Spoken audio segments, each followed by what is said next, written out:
সম্মানিত দর্শক শ্রোতা, আপনারা জানেন সাম্প্রতিক সময় আমাদের জমিয়ত উলামা ইসলাম এবং চরমোনার ভাইয়েরা জুবাইর আহমদ তাশরিফকে নিয়ে অনেক কথাবার্তা বলতেছে যে তার যোগ্যতা নাই, সে মেশকাতের প্রত্যেকটা সাবজেক্টে ফেল করেছে।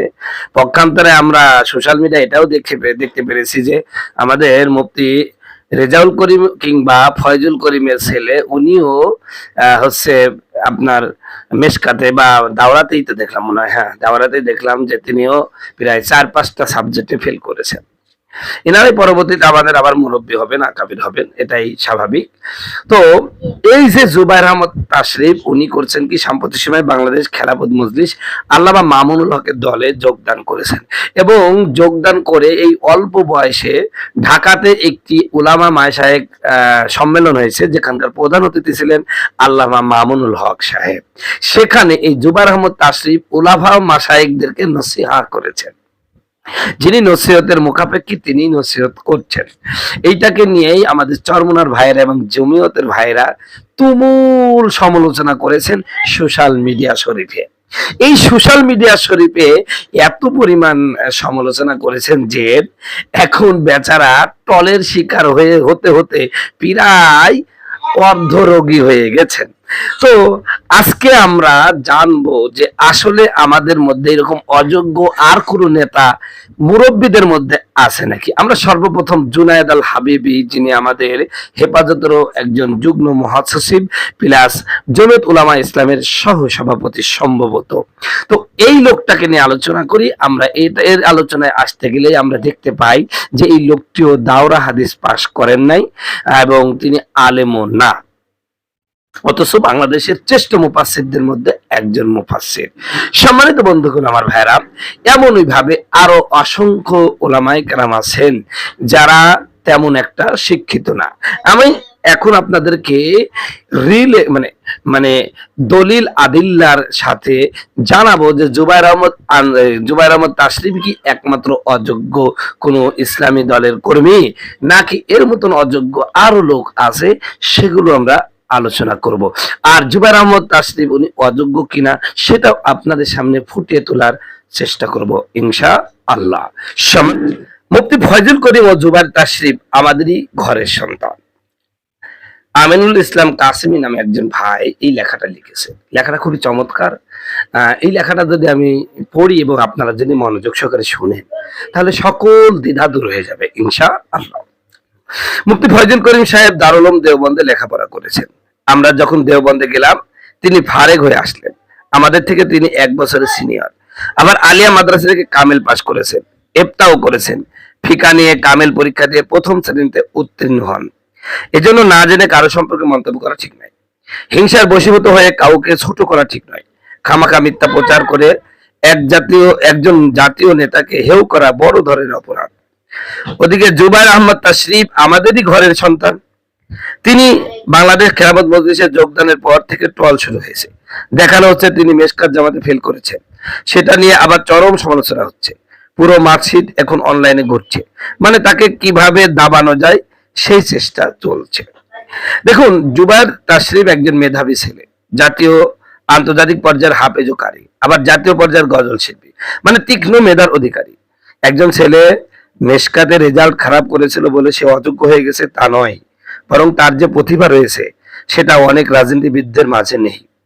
একজন মানুষ শুধু পরীক্ষায় রেজাল্ট ভালো হলেই যে সে খুব মেধাবী হয়ে গেল তা নয়, বরং মেধা ভিন্ন জিনিস। একজন অশিক্ষিত মানুষ যে কোনোদিন স্কুলে যায়নি, সেও কিন্তু তার মেধার জোরে বড় বড় প্রতিষ্ঠান পরিচালনা করে যাচ্ছেন, বড় ইন্ডাস্ট্রি পরিচালনা করছেন। সেসব মানুষের আন্ডারে হাজার হাজার শিক্ষিত মানুষ চাকরি করছেন। বরং দেখা যায় বড় বড় শিক্ষিত ব্যক্তিরা ওই অশিক্ষিত ব্যক্তিদের মেধার কাছে হার মেনে যায়। গ্রামে এখনো বহু মাতব্বর আছে, তারা অশিক্ষিত, ক্লাস বাই ক্লাস কোথাও পড়াশোনা করেননি, কিন্তু গ্রাম্য বিচার সালিসে এমন বুদ্ধি রাখেন বড় বড় অফিসাররা তাদের কাছে নথি স্বীকার করেন। রাজনীতিবিদদের লেখাপড়া কার ছিল? বঙ্গবন্ধু শেখ মুজিবুর রহমান বিএ পরীক্ষায় 2 বার ফেল করে 3য় বার পাশ করেন। সাবেক 3 বারের প্রধানমন্ত্রী কতদূর লেখাপড়া জানতেন সেটা সবারই জানা। সম্ভবত তিনি আন্ডার ম্যাট্রিক ছিলেন, তবুও তিনি 3 বারের প্রধানমন্ত্রী হন। আওয়ামী লীগ সরকারের একজন সাবেক শিক্ষামন্ত্রী ASSK সাদেক, তিনি 3rd ডিভিশনে পাশ করেছিলেন। একসময় তিনি ছিলেন মন্ত্রণালয়ের সচিব, আবার তিনি শিক্ষামন্ত্রী হন। ঢাকা শহরের একটি প্রথম শ্রেণীর কওমি মাদ্রাসা, যেখান থেকে প্রতি বছর শতখানেক ছাত্র বিভাগ বোর্ড ও হায়াতুল উলিয়াতে স্টান করে থাকে। সেই মাদ্রাসার মোহতামিম দাওরা পাস করেছিলেন 2nd ডিভিশনে, অথচ ওনার মাদ্রাসা থেকে বেফাক ও হাইয়ার তারকা চিহ্নিত প্রতিষ্ঠান। ওনার মাদ্রাসা এখন বেফাক ও হাইয়ার তারকা চিহ্নিত প্রতিষ্ঠান। এজন্য পরীক্ষার রেজাল্ট দিয়ে সবকিছু যাচাই করা যায় না। বহু বেফাক স্ট্যান্ডার্ড বেফাক স্ট্যান্ড ছাত্র আওয়ারা হয়ে ঘুরে বেড়াচ্ছে। কতজন কোথায় গিয়ে টেকসই হয় না। অনেক ফার্স্ট ক্লাস ছাত্র অসামাজিক, কোথাও তাদের ঠাঁই হয় না। রেজাল্ট খারাপ হলেই যে সে খারাপ হয়ে গেল তা নয়। তাহলে শেখ মুজিবুর রহমান দেশের স্বাধীনতা আন্দোলনে কিভাবে অবদান রাখলেন? তিনি কিভাবে দেশের প্রেসিডেন্ট হলেন? কওমি মাদ্রাসাতে কিছু অতি উৎসাহী মানুষ আছে, ওরা শুধু অন্যের দোষ তালাশ করে। কিছু হলেই বলে ফেলে, আরে অমুকে কোনো আলেম নাকি, ওর কোনো যোগ্যতা নেই, সে তো উর্দু কায়দাও পড়াতে পারবে না, সহি করে ইবারতও পড়তে পারে না।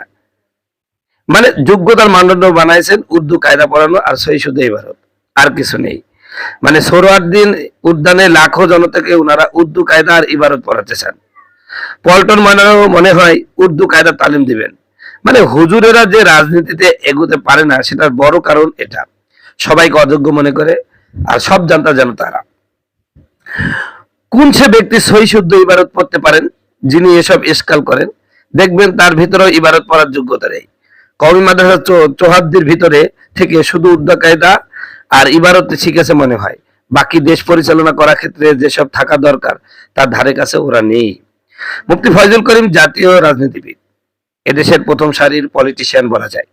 তাছাড়া ফয়জুল করিম মানে এক সংগ্রাম, এক তারহিক, যার ধারালো বক্তৃতায় বাতিলের ভিত কেঁপে যায়। সবচেয়ে বড় তার সাহসিকতা। রাজপথে তিনি যেভাবে বক্তৃতা দেন এরকম রাজনীতিবিদ খুব কমই আছে। এজন্য তাকে যারা টল করে তারা নির্বোধ। জুবাইর আহমেদ তাশরিফ একজন ছেলেবেটি, প্রতিভাবান এক যুবক। মাঠে ময়দানে তার লাখো ভক্ত অনুরক্ত আছে, তাকে ফেলে দেওয়া যায় না। তুখর মেধার পরিচয় দেন বিভিন্ন স্থানে। সুতরাং সম্ভাবনাময় এই যুবক থেকে জাতি বহু উপকৃত হবে বলে আশা রাখি। সুতরাং মুফতি ফয়জুল করিম জাতীয় নেতা, তিনি সকলের সম্মানের। তেমনি বাংলাদেশ খেলাফত মজলিসে যোগদানকারী জুবাইর আহমেদ তাশরিফ সম্ভাবনাময় যুবক। উভয়ের মঙ্গল কামনা করি। আল্লাহ তাআলা সকলের নেক হায়াত দান করেন, আমিন। প্রিয় ভাইয়ের আমার, এই যে বক্তব্যটা এর দ্বারা কি বুঝলেন? যদি কিছু বুঝে থাকেন আশা রাখি আর কাদা ছোড়াছড়ি করবেন না। এরপরে যদি কাদা ছোড়াছড়ি করেন কাদা ছোড়াছড়ি করেন, এর ফাঁকে আমার চ্যানেলটা সাবস্ক্রাইব করেন। কারণ আপনি যখন নামাজে দাঁড়াবেন রাসূলুল্লাহ বলেছেন কাআন্নাকা তারাহু, তুমি কেমন যেন আল্লাহকে দেখছো। কথা বলুন ঠিক কিনা?